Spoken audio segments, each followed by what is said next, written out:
Hello students and good morning. आज मैं आपको जो है फिजिक्स का 12th class physics chapter second का जो है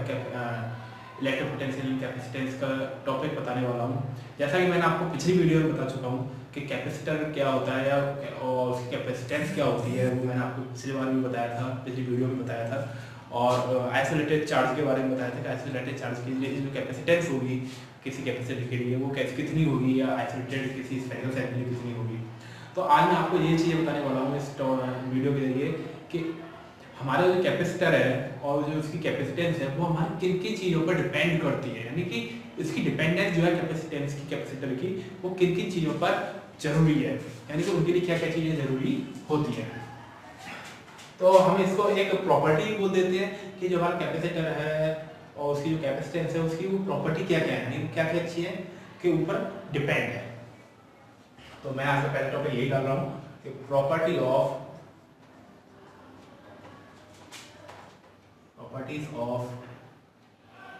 कैपेसिटर।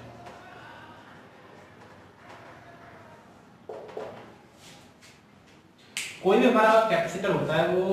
क्रिएट कब होता है, बनता किस तरह से, यानी कि कोई भी दो प्लेट ले ली जाए, यानी कि इक्वली प्लेट हो, इक्वल एरिया की, और वो एक दूसरे के अपोजिट रखी हुई हो, यानी कि एक पर पॉजिटिव चार्ज हो और एक पर नेगेटिव चार्ज हो, लेकिन दोनों पर चार्ज कैसा हो, इक्वली डिवाइडेड हो, मतलब इक्वली कैसे डिस्ट्रीब्यूट हो, यानी कि पॉजिटिव चार्ज जितना हो उतना ही उस पर नेगेटिव चार्ज हो, तो वो एक कैपेसिटर वहाँ पर बन जाता है। वो कैपेसिटर का वर्क ये होता है कि किसी भी चार्ज को हक कर लेना, यानी कि स्टोर कर लेना चार्ज को, और ये हमारा कैपेसिटर कहलाता है। लेकिन हम यहाँ पर क्या करेंगे कि हमारे कैपेसिटर है वो किन किन चीज़ों के लिए डिपेंडेंट है, यानी कि अगर देखा जाए तो मैं एक प्रॉपर्टी तो तुम्हारे सामने अभी भी बोल चुका हूँ स्टूडेंट्स कि उनके एरिया पर, यानी कि इक्वल एरिया क्यों, यानी कि सीधी सी बात है, अगर हमारी कोई टेबल है और टेबल जितनी बड़ी होगी उस पर उतना ही ज़्यादा सामान स्टोर किया जा सकता है, ऐसे ही चार प्लेट जितनी बड़ी होगी कैपेसिटर की उस पर उतने ही ज़्यादा चार्जेस स्टोर किए जा सकते हैं। यानी कि हम पहला केस तो ये कह सकते हैं कि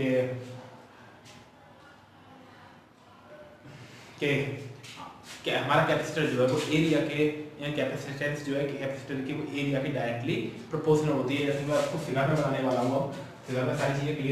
क्रिएट करूँगा, और मैं शायद आपको लास्ट वीडियो में नहीं बताया होगा लेकिन इस वीडियो में बता रहा हूँ। जो हमारा कैपेसिटर होता है वो हमारा उसका जो सिंबल होता है वो सिंबल ये होता है कि दो पैरेलल लाइन होती हैं और दोनों पैरेलल लाइन को इस तरह से हम कर देते हैं, तो ये हमारा कैपेसिटर शो करता है, यानी कि इसे हम कैपिटल सी से डिनोट करते हैं। जैसे रेजिस्टेंस का साइन होता है, रेजिस्टेंस का साइन हमारा आर, इसे हम रेजिस्टेंस आर बोलते हैं, ऐसी कैपेसिटर को सी डिनोट किया गया है यहाँ पर। यहाँ पर ये दोनों इक्वली होती हैं, ये नहीं है कि एक छोटी एक बड़ी हो, दोनों कैसी होंगी, इक्वल होंगी। अगर हम एक छोटी और एक बड़ी कर देंगे तो दिस इज सो बैटरी या सेल, यहाँ पर बड़ा वाला पॉजिटिव होता है, छोटा वाला नेगेटिव होता है, लेकिन यहाँ पर जो है हम बैटरी को नहीं कैपेसिटर को शो कर रहे हैं। तो ऐसे हम यहाँ क्या करेंगे, दो प्लेटें लेंगे, यहाँ पे हम दो प्लेटें बनाते हैं किसी कैपेसिटर के लिए। जैसे कि अब एक प्लेट ये बना ली,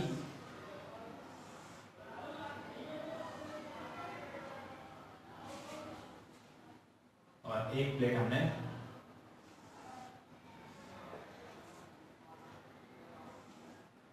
ये बना ली।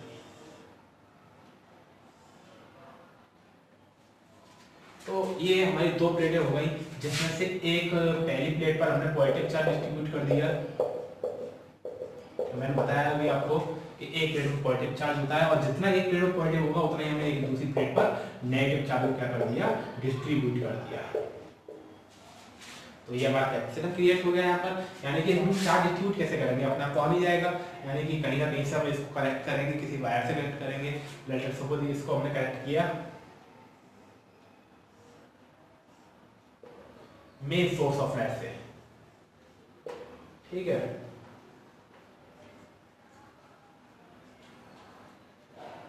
और इसको जो हमने कनेक्ट किया वो किया हमने अर्थ से, ये हमारा अर्थ का सिंबल होता है।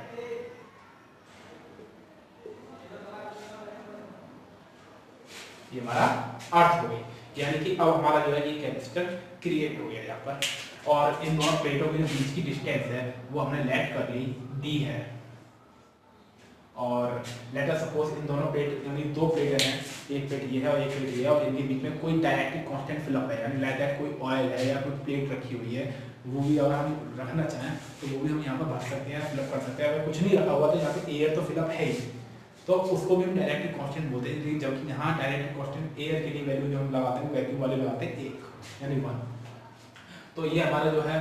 यहाँ पर हम let us suppose directly constant fill up है, चाहे वो एयर है तो सही, तो हम डायरेक्टली कांस्टेंट के को वैल्यू पुट कर लेंगे। जहाँ प्लेट 1 ये से हम प्लेट फर्स्ट मानेंगे, इसे प्लेट सेकंड मानेंगे, और यानी प्लेट जितना ए का प्लेट फर्स्ट का एरिया होगा, लेट अस सपोज इसका एरिया जो है ए है, तो इसका एरिया भी कितना होगा, ए होगा।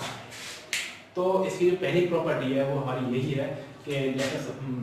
पहली प्रॉपर्टी हम इसको ये कह सकते हैं कि जो हमारी जो कैपेसिटेंस होती है कैपेसिटर की, यानी कैपेसिटेंस से मतलब है कि उसकी कैपेसिटी कितनी, कैपेसिटर की स्टोरेज करने की, चार्जेस को हग स्टोरेज करने के लिए जो कैपेसिटी है उसे हम कैपेसिटर की कैपेसिटेंस कहते हैं। तो यहाँ पर जो हमारे कैपेसिटेंस की कैपेसिटर की जो कैपेसिटेंस है, जैसे हम सी से डिनोट करते हैं, वो डायरेक्टली हम कह सकते हैं कि जितनी बड़ी प्लेट होगी उनको उतना ही ज़्यादा चार्जेस हग हो सकता है, यानी कि जो कैपेसिटेंस है वो हमारा डायरेक्टली प्रोपोर्शनल होगा एरिया के। दूसरा मैं इसमें आपकी प्रॉपर्टी ये बताने वाला, क्योंकि इसकी प्रॉपर्टी जो होती है वो कितनी होती है, 3 प्रॉपर्टीज होती है। दे आर फॉलोइंग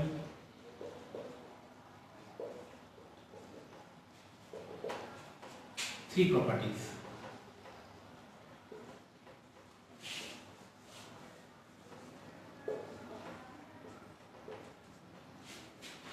ठीक है, तो ये हमारी क्या होती है, कितनी प्रॉपर्टीज होती हैं, 3। तो पहली प्रॉपर्टी तो एरिया की डायरेक्टली प्रोपोर्शनल हो गई, और दूसरी प्रॉपर्टी हो गई inversely proportional of between the distance of both plates, यानी कि मैं इसको ये लिख सकता हूँ C प्रोपोर्शनल टू 1/d। ये निकल के आ गई हमारी इसकी प्रॉपर्टी। तो ये दूसरी प्रॉपर्टी मैं आपको एक्सप्लेन कर दूं, जैसे कि हम जैसे इलेक्ट्रिक फील्ड इंटेंसिटी ले लेते हैं, तो इलेक्ट्रिक फील्ड इंटेंसिटी क्या होती थी, हम डायरेक्टली कांस्टेंट डिस्टेंस की बात चल रही है। तो यहाँ पर क्या है कि जितना ज़्यादा गैप होगा दोनों प्लेटों के बीच में, उनकी कैपेसिटेंस उतनी ही कम होगी, क्योंकि जब एक प्लेट पर पॉजिटिव चार्ज हो और दूसरी पर नेगेटिव चार्ज हो, यानी कि पॉजिटिव चार्ज नेगेटिव की तरफ अट्रैक्ट होगा और नेगेटिव पॉजिटिव की तरफ अट्रैक्ट होगा, यानी कि ट्रेवल जब कर रहे हैं वो एक दूसरे से, तो जो ये जो गैप है इन दोनों प्लेटों के बीच में, तो यहाँ से यहाँ तक जो गैप करने के लिए उनको किसी कोई मीडियम नहीं मिला, यानी डिस्टेंस काफ़ी ज़्यादा होने की वजह से वो अपनी एनर्जी को चार्जेस लॉस कर देंगे, जिसकी वजह से उनकी कैपेसिटेंस जो कैपेसिटेंस है वो कम हो जाएगी। लेकिन अगर जितना गैप ये कम होगा उतनी ही जल्दी आसानी से एक प्लेट से दूसरी प्लेट पर ट्रांसफर हो सकते हैं, यानी कि ट्रांसफरिंग के लिए उनको टाइम जब ज़्यादा लगेगा जब इनके बीच में गैप ज़्यादा होगा, और कम कब लगेगा जब इनके बीच में गैप कम हुआ, यानी कि सीधी सी बात है, जब ट्रांसफर जल्दी होगा तो उसकी कैपेसिटी ज़्यादा होगी कैपेसिटेंस की, तो कैपेसिटर की सॉरी, और जब गैप कम होगा तो कम टाइम लगेगा ट्रांसफर होने के लिए, तो ज़्यादा से ज़्यादा इलेक्ट्रॉन क्या होंगे, ट्रांसफर होंगे one plate to another plate. इसलिए हम इसको कह सकते हैं कि जो कैपेसिटेंस है वो कैपेसिटर का वो इनवर्सली प्रोपोर्शनल है 1/d, यानी कि between the distance of the plate. और तीसरा जो इसकी प्रॉपर्टी है वो हम लिख सकते हैं कि C प्रोपोर्शनल टू K, यानी कि जो हमारा कैपेसिटेंस है कैपेसिटर का, कैपेसिटेंस ऑफ कैपेसिटर वो हमारी डायरेक्टली प्रोपोर्शनल है डाइलेक्ट्रिक कांस्टेंट के, यानी कि लेट अस सपोज ये दो प्लेट है, या मैं आपको एग्जांपल दे दूं कि आप कहीं ट्रैवल कर रहे हैं और ट्रैवल करने के लिए आपको घर से अगर जो है कहीं 1 किलोमीटर दूर जाना है, लेट अस सपोज, यानी कि एक पहली इनिशियल कंडीशन तुम्हारा घर हो गया और सेकंड इनिशियल कंडीशन हो गई तुम्हारे लिए वो जहाँ पर आप अपना डेस्टिनेशन प्लेस जो भी डेस्टिनेशन प्लेस आपका जो भी हो वहाँ जा रहे हैं आप, तो क्या होगा कि अगर आप पैदल जाएंगे तो टाइम ज़्यादा लगेगा, लेकिन अगर आप किसी गाड़ी के थ्रू या किसी व्हीकल के थ्रू जाएंगे या किसी से भी जाएंगे तो क्या होगा, टाइम आपका कंज्यूम होगा और आप आसानी से पहुंच जाओगे बिना एनर्जी लॉस किए, क्योंकि पैदल में आप एनर्जी ज़्यादा लॉस करोगे, किसी अदर उसके थ्रू जाओगे गाड़ी के थ्रू तो आप एनर्जी बहुत ज़्यादा कम लॉस करोगे कंपेयर देन पैदल के। तो ऐसे ही यहाँ पर यह है कि जब इलेक्ट्रॉन जब ट्रांसफर करते एक दूसरे की तरफ ट्रांसफर होते हैं एक प्लेट से दूसरी प्लेट की तरफ, तो क्या करते हैं जब उनको कोई मीडियम नहीं मिलता है तो एनर्जी ज़्यादा लॉस कर देते हैं क्योंकि वो सेल्फ कर रहा है, लेकिन अगर कोई मीडियम मिल रहा है तो उस मीडियम के थ्रू करते हैं जिससे कि उनकी एनर्जी भी थोड़ी सेव हो जाती है, और सेव होने की वजह से क्या होती है, वो सेव होने पर इससे हमें ये पता चलता है कि जो डायरेक्ट कांस्टेंट है वो हेल्प कर रहा है इलेक्ट्रॉन को ट्रांसफर होने में, इसलिए वो डायरेक्टली प्रोपोर्शनल होता है कैपेसिटर किसके, डायरेक्टली कांस्टेंट के। तो ये 3 प्रॉपर्टी थी स्टूडेंट्स जो कि आपको समझाना इस टॉपिक में बहुत जरूरी था। अब जो मैं इसमें मेन टॉपिक आने वाला हूँ वो अब नेक्स्ट टॉपिक है ये वाला जो आने वाला है, और इस टॉपिक पर जो है स्टूडेंट्स मोस्टली न्यूमेरिकल ज़्यादा आते हैं और ये टॉपिक न्यूमेरिकल बेस्ड बहुत ज़्यादा इंपॉर्टेंट है। सो प्लीज़ इस टॉपिक को अच्छी तरह से ध्यान से पढ़िएगा। मैं फिगर रफ नहीं कर रहा हूँ क्योंकि इस फिगर के बेस पर जो है मेरे बहुत सारे क्वेश्चंस हैं, वो सॉरी डेरिवेशन है पूरा, तो उस डेरिवेशन को मैं इस फिगर के बेस पे समझाऊंगा, लेकिन इसकी हेडिंग थोड़ी चेंज हो जाएगी।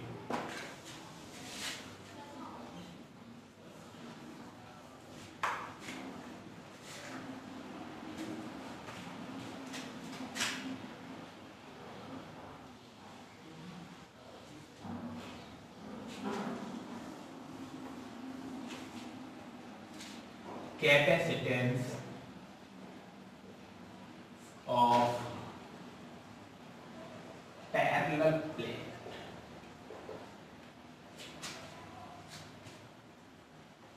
कैपेसिटर यानी कि जो ये टॉपिक है बहुत ज्यादा मोस्ट इंपॉर्टेंट है for based on numerical. So please अच्छी तरह से इसको समझ लीजिएगा कि क्यों इंपॉर्टेंट है। इस डेरिवेशन से मतलब इस टॉपिक में हम आपको ये बताएंगे कि हमारे जो कैपेसिटर है, जो पैरेलल प्लेट है दोनों, उसकी कैपेसिटेंस है कितनी, यानी कि उसकी कैपेसिटी है कितनी उस कैपेसिटर की, वो हम कैसे निकालेंगे। वो किन किन चीजों पे डिपेंड थी वो तो मैंने बता दिया आपको, लेकिन वो है कितनी निकालेंगे कैसे, तो वो यहाँ पर हम आपको बताएंगे। अब हम इतना देख सकते हैं इस टॉपिक में कि आप देख ही रहे होंगे कि हमारे 2 प्लेट है कैपेसिटर की, जिसके दोनों की प्लेट एरिया जो है ए है और बीच में डिस्टेंस डी है और डायरेक्टली कांस्टेंट फिलअप भी है हमारा बीच में के, लेकिन हम अगर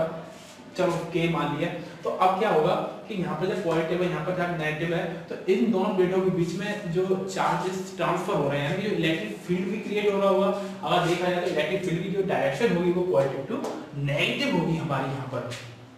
जब डायरेक्शन में पता चल गई तो सीधी सी बात है कि दोनों प्लेटों के बीच में एक इलेक्ट्रिक फील्ड क्रिएट हो रहा है, यानी कि वहाँ पे इलेक्ट्रिक फील्ड इंटेंसिटी भी क्रिएट हो रही है। और ये इलेक्ट्रिक फील्ड इंटेंसिटी हम पता कैसे करेंगे, हमने आपको पहले ही बताया है, गॉस एप्लीकेशन की 4th एप्लीकेशन कराई थी। पैरेलल प्लेट के जो इनफाइनाइट लॉन्ग पैरेलल प्लेट है उनके बीच में इलेक्ट्रिक फील्ड इंटेंसिटी भी निकाली थी, आउटसाइड भी इलेक्ट्रिक फील्ड इंटेंसिटी निकाली थी। तो यहाँ पे हम जो यूज करेंगे वो इलेक्ट्रिक फील्ड इंटेंसिटी निकालने के लिए गॉस एप्लीकेशन यूज करेंगे, यानी कि हम लिख सकते हैं अकॉर्डिंग टू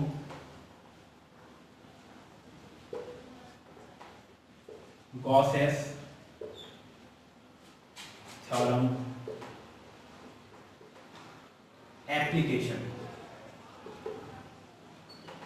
मैंने आपको अपनी वीडियो 4th एप्लीकेशन में बताया ही मैंने आपको वैसे, लेकिन एप्लीकेशन है उसी की, तो मैं जरूरी नहीं है कि 4th ही लिखूं, जरूरी हो सकता है मैं शायद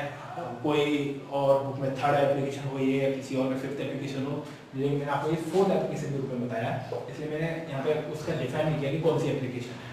तो हमारी 4th एप्लीकेशन थी, जो एप्लीकेशन थी उसमें जो इलेक्ट्रिक फील्ड इंटेंसिटी निकल के आती है दोनों प्लेटों के बीच की, जो मिड बीच पॉइंट पर वो निकल के आती है हमारी sigma upon epsilon naught, where sigma is the charge density, यानी कि दोनों के लिए चार्ज डेंसिटी उसने सिग्मा ले ली है। तो यहाँ पर भाई सिग्मा क्या है, चार्ज डेंसिटी है। जहाँ पर हम ये भी कह सकते हैं कि हम पहले आपको मैंने बताया था कि हम किसी भी प्लेट पर अगर चार्ज निकालना हो तो हम उसकी डेंसिटी इनटू एरिया को मल्टीप्लाई करते थे, यानी कि अगर हम यहाँ पर चार्ज निकालना चाहें तो इस प्लेट का चार्ज कितना है तो हम कैसे निकालेंगे, एरिया इनटू चार्ज, एरिया की डेंसिटी, और हमने इसकी डेंसिटी को सिग्मा मान लिया, तो यानी जो चार्ज निकल के आएगा वो Q इक्वल टू सिग्मा ए निकल के आएगा। और यहाँ से हम सिग्मा की वैल्यू निकाल के देखें तो हमारा सिग्मा की वैल्यू निकल के आती है Q अपॉन ए। तो ये हमारी क्या निकल के आ गया, डेंसिटी निकल के आ गई किसकी, उस चार्ज की, जो हमारी प्लेट 1 पर प्लेट 2 पर जो है डिस्ट्रीब्यूट है उसकी भी डेंसिटी निकाल ली। अब इस डेंसिटी की वैल्यू को हम किसमें पुट कर देंगे, इसमें पुट करेंगे, तो हमारी जो वैल्यू निकल के आएगी किसकी, इंटेंसिटी की, वो निकल के आएगी जब Q सिग्मा की वैल्यू पुट की हमने Q अपॉन ए।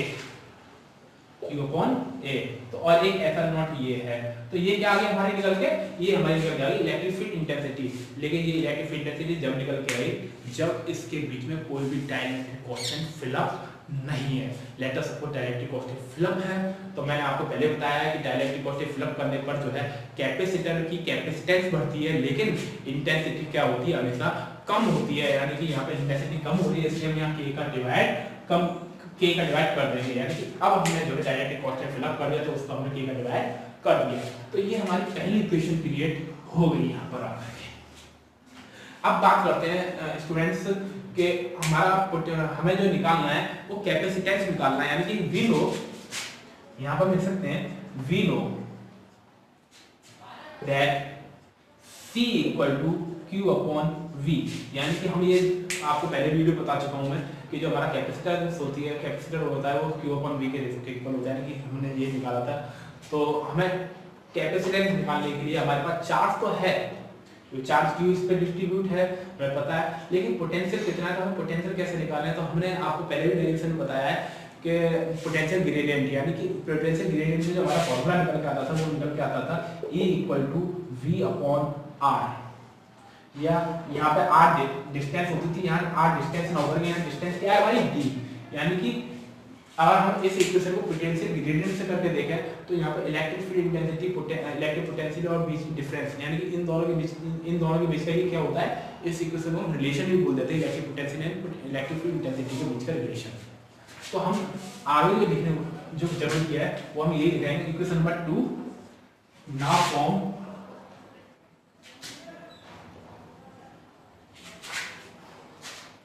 पोटेंशियल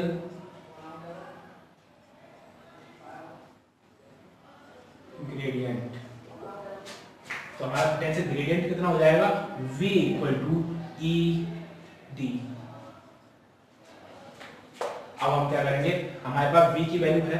V की वैल्यू हमें इसमें पुट करनी थी, लेकिन V की वैल्यू हम इसमें पुट करेंगे तो हमारे पास E की वैल्यू चाहिए। तो E की वैल्यू हमारी कहां से मिलेगी, इक्वेशन फर्स्ट से। तो अब हम इक्वेशन फर्स्ट की वैल्यू पुट कर देंगे किसमें, इसमें, यानी कि इसमें हमने इक्वेशन फर्स्ट की वैल्यू पुट कर दी। तो E की वैल्यू पुट की हमने, तो हमारी यहाँ पे वैल्यू आ गई Q और A मल्टीप्लाई में D और अपॉन में K एप्सिलॉन नॉट A। इसे इक्वेशन नंबर हम 3 ले कर लेते हैं।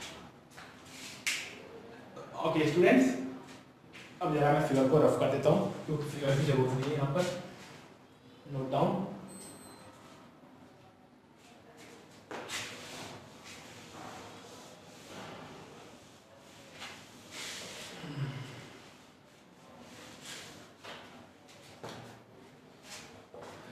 अब हमारा V की वैल्यू डिफाइन हो गई हमारे पास। अब हम क्या करेंगे, V की वैल्यू को इक्वेशन नंबर 2 में पुट कर देंगे। यानी कि हम यहाँ पे लिख सकते हैं पुटिंग द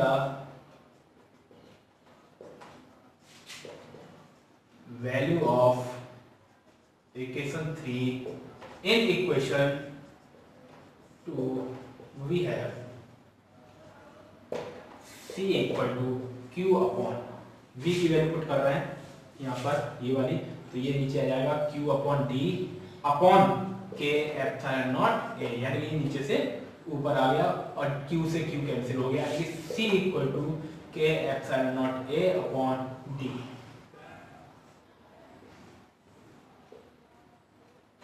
तो ये क्या निकल के आ गया, हमारा कैपेसिटेंस निकल के आ गई किसी कैपेसिटर की, यानी कि पैरेलल प्लेट कैपेसिटर की कैपेसिटेंस निकल के आ गई when with field a dielectric constant. और जो हमने डाइलेक्ट्रिक कांस्टेंट फील्ड किया है, यानी कि ये हमारी पैरेलल प्लेट है और डाइलेक्ट्रिक कांस्टेंट जो फिलअप है वो पूरे एरिया में फिलअप है, जो इसके इन दोनों प्लेटों के बीच का जो एरिया है पूरा, उस पूरे में फिलअप है, तब है हमारा डाइलेक्ट्रिक कांस्टेंट, तब ये हमारा कैपेसिटेंस है उस कैपेसिटर की।